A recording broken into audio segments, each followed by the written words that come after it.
This is Dr. KJ Reddy, Senior Orthopedic Surgeons, Apollo Hospitals, Jubilee Hills. మీరు ఆరోగ్యమస్తు వే2 news చూస్తున్నారు. అయితే చాలామందికి కీళ్ళ నొప్పులు అనేది వెరీ కామన్. మోకాళ్ళ నొప్పులు చాలామందికి వస్తుంటాయి. ఫస్ట్ క్వశ్చన్ నన్ను ఏమడుగుతారంటే, సారు నాకు కీళ్ళ నొప్పులు వచ్చాయి, డాక్టర్ దగ్గరికి వెళ్ళాము, ఎక్స్రే తీశారు, కొంచెం అరిగిపోయింది అన్నారు, కాబట్టి ఇప్పటి నుంచి ఏమాత్రమూ నడవకూడదు అని చెప్పారు. అందుకని నేను నెల నుంచి 6 సంవత్సరాల నుంచి నడవడం లేదు సార్, అందుకని వెయిట్ ఎక్కువైంది, నొప్పులు ఎక్కువైనాయి, ఇప్పుడు ఏం చేయాలి అని అడుగుతారు. సో ఇది very common question. And common ఏంటిదంటే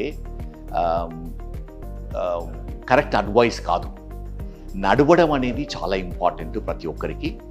కీళ్ళ నొప్పులు వచ్చిన వాళ్ళకి ఇంకా ఇంపార్టెంట్ నడవడం అనేది. ఎందుకంటే మన కీళ్ళు స్పెషల్లీ మోకాళ్ళు కానీ న్యూట్రిషన్ అనేది నడుస్తుంటేనే వస్తూ ఉంటుంది.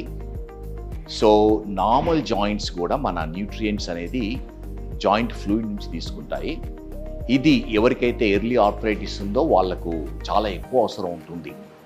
మనం నడవడం వల్ల ఈ పంపింగ్ యాక్షన్ వల్లనే కీళ్ళలో ఉన్న ఫ్లూయిడ్ ఆర్టికులర్ కార్టిలేజ్ గుజ్జుకు వస్తుంది, గుజ్జు పెరుగుతుంది.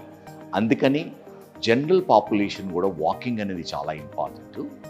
ఎవరికైతే ఆర్థరైటిస్ ఉందో మోర్ ఇంపార్టెంట్ నడవడం అనేది, ఎక్సర్సైజ్ చేయడం అని.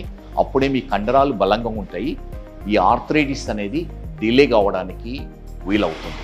అందుకని most important thing, walking is the big medicine for arthritis. మీరు డాక్టర్స్ను అవాయిడ్ చేయాలంటే రెగ్యులర్ ఎక్సర్సైజ్, వాకింగ్ చేస్తూ ఉంటారు.